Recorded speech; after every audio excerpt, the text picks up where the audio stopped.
नमस्कार, मैं हूं अंजलि मलिक और आप देख रहे हैं जनता की आवाज़ न्यूज़ चैनल। जनता की आवाज़ न्यूज़ चैनल के सुबह सवेरा कार्यक्रम में आपका स्वागत है। आज है 9 अगस्त 2026, विक्रम संवत 2083, श्रावण मास के कृष्ण पक्ष की एकादशी तिथि। चलिए देखते हैं आज के कुछ मुख्य समाचार।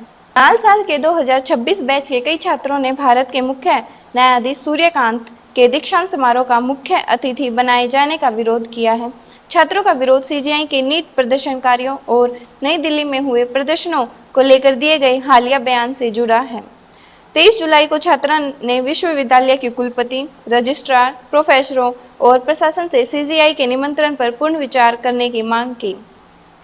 मणिपुर सरकार ने सभी समुदाय के लोगों की स्वतंत्र आवाजाही के लिए राष्ट्रीय मार्गों को तत्काल खोलने की घोषणा की। सरकार ने इम्फाल और नागालैंड की राजधानी कोहिमा के बीच बस सेवा फिर शुरू कर देने की घोषणा की। कुकीजों और मैतेई समुदायों के बीच संघर्ष के बाद कुछ समुदायों की इन राजमार्गों पर आवाजाही प्रतिबंधित थी। प्रधानमंत्री नरेंद्र मोदी ने युवाओं से कहा कि वे बिना सोचे स्वीकार की जाने वाली बातों पर सवाल करें और समाधान खोजने का साहस भी रखें। उन्होंने आईआईटी दिल्ली के 97वें दीक्षांत समारोह को संबोधित करते हुए युवाओं को देश की बड़ी ताकत बताया। उन्होंने कहा कि डिग्री केवल शैक्षणिक सफलता नहीं, बल्कि राष्ट्र के लिए योगदान देने का माध्यम भी है। लोकसभा में विपक्ष के नेता राहुल गांधी ने कहा कि भारत के युवाओं की क्षमता और ताकत दुनिया में सबसे अधिक है। उन्होंने आरोप लगाया कि देश के युवा ऐसी व्यवस्था में मेहनत कर रहे हैं जो उन्हें बदले में रोजगार नहीं देती। प्रयागराज में छात्रों की गूंज कार्यक्रम में उन्होंने कहा कि युवाओं ने देश के अंधेरे में रोशनी लाने का काम किया है। 16 राज्यों और 3 केंद्र प्रशासित प्रदेशों में चल रहे एसआईआर के तीसरे चरण की ड्राफ्ट मतदाता सूचियां तैयार हैं। इन सूचियों में 1.5 करोड़ से अधिक नाम हटाए गए हैं। आंध्र प्रदेश में सबसे अधिक नाम हटाए गए, उसके बाद हरियाणा और ओडिशा का स्थान रहा। झारखंड लोक सेवा आयोग की परीक्षा में कथित गड़बड़ी की जांच कर रही सीआईडी ने जेपीएससी के 3 सदस्यों से पूछताछ के लिए बुलाया है। जांच परीक्षा आयोजित करने वाली एजेंसी से जुड़े मामले में की जा रही है। सीआईडी ने परीक्षा के दौरान इलेक्ट्रॉनिक उपकरण के इस्तेमाल की जानकारी सामने आने के बाद जांच शुरू की। असम के मुख्यमंत्री ने कहा कि राज्य में हर साल आने वाली बाढ़ की समस्या का समाधान केवल इसे राष्ट्रीय समस्या घोषित करने से नहीं होता। उन्होंने कहा कि बाढ़ से निपटने के लिए वैज्ञानिक हस्तक्षेप और ठोस उपाय जरूरी हैं। इस साल असम में बाढ़ से 98 लोगों की मौत हुई और 77,000 से अधिक लोग प्रभावित हुए।